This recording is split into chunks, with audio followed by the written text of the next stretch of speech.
If you've ever felt stuck, demotivated, or felt like you've lost your spark, this one's for you. So everybody that comes through my door, I'm trying to help them be a better person. Sounds great. Let's talk about the hard parts. Martial arts isn't easy, mentally or physically. My goal is to pass on all my knowledge. Who's lost or feels like they've lost belief in themselves?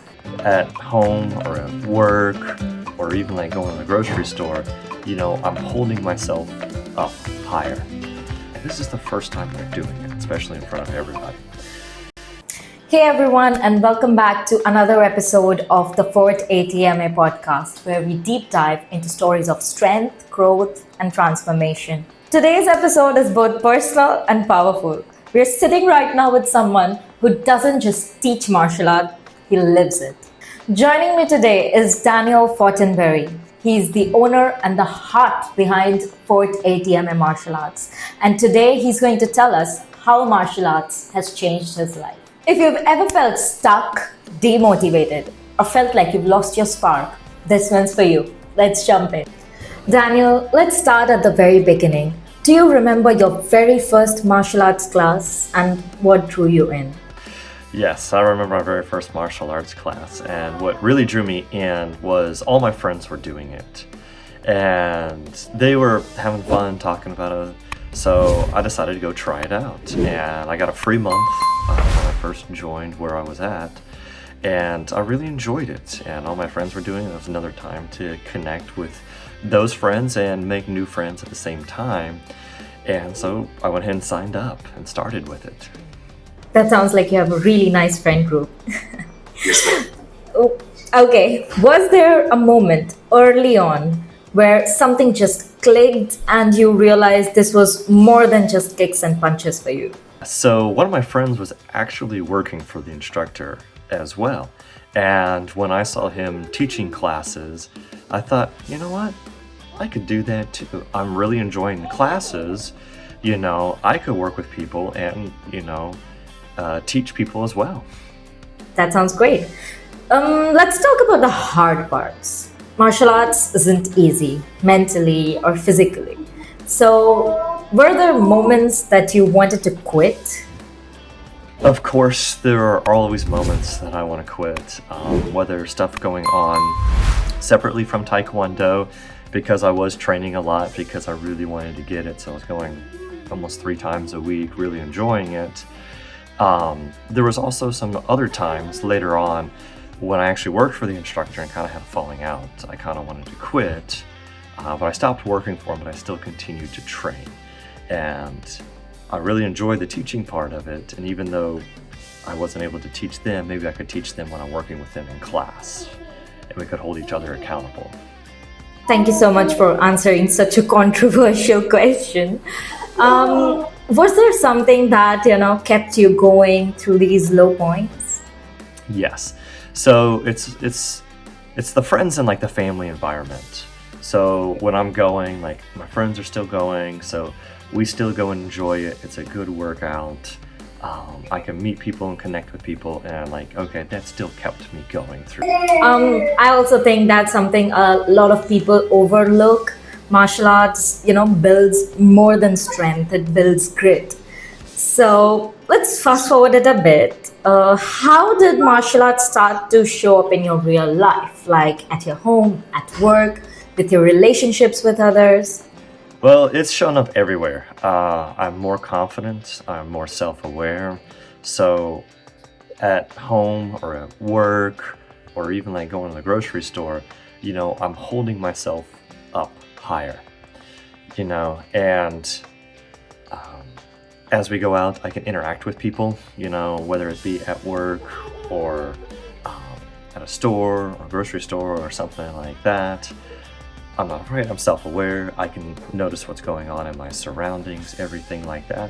I'm just more heightened and a better person because of that. I can give more proper feedback and show respect to everyone that I meet. Definitely. And you're not just a martial artist now, you're leading a school. What does it mean to be, the guiding force for your students to keep them motivated? That means everything to me. My goal is to pass on all my knowledge, whether it be Taekwondo or anything else. But I have the passion for Taekwondo, so that's the main outlet that I'm trying to pass on all that knowledge. So everybody that comes through my door, I'm trying to help them be a better person through martial arts specifically. What's helped me, like self-confidence, the focus, everything like that. I am helping everybody else that I meet develop that in themselves so that they can be a better person. And that's really what I'm trying to do. That sounds really great. Daniel, for our viewers, have there been any moments that you've watched a student transform? Yes, so there are always moments. Pretty much everybody that comes through my door finds improvement, no matter how long they stay. I've had especially tiger parents that only came for a couple months, but they said, you know what, in that couple months, his focus had improved greatly during that time, even just for that couple months. And one of the things that I like to see is perseverance and achievement.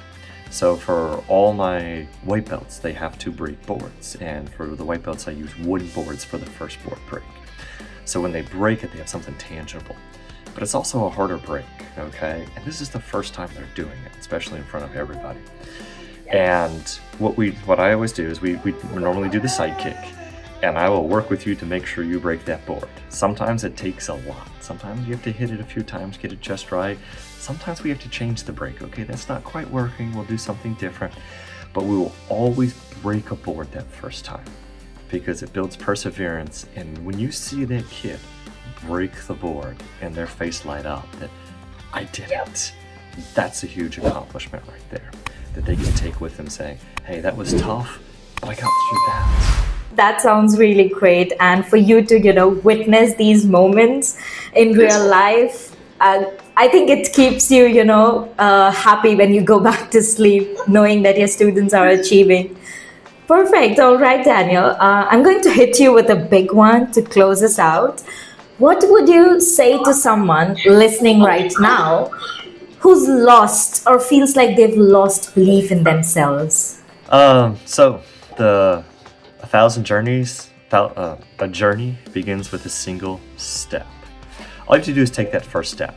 You can come try out a class for free. There's no obligation for the first class, but you have to take that first step.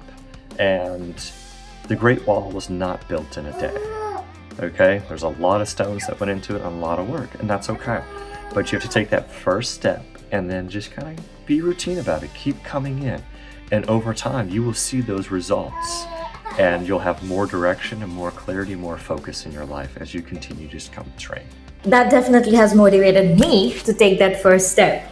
So, a last question, Daniel, won't keep you for long. How did martial arts change your life? Well, martial arts has changed everything about my life. So because of martial arts, I have more focus, I am more self-aware, I stand up taller, I show respect to everybody. Because of that, I have a great day job as well. I met my beautiful wife. So it has impacted every part of my life.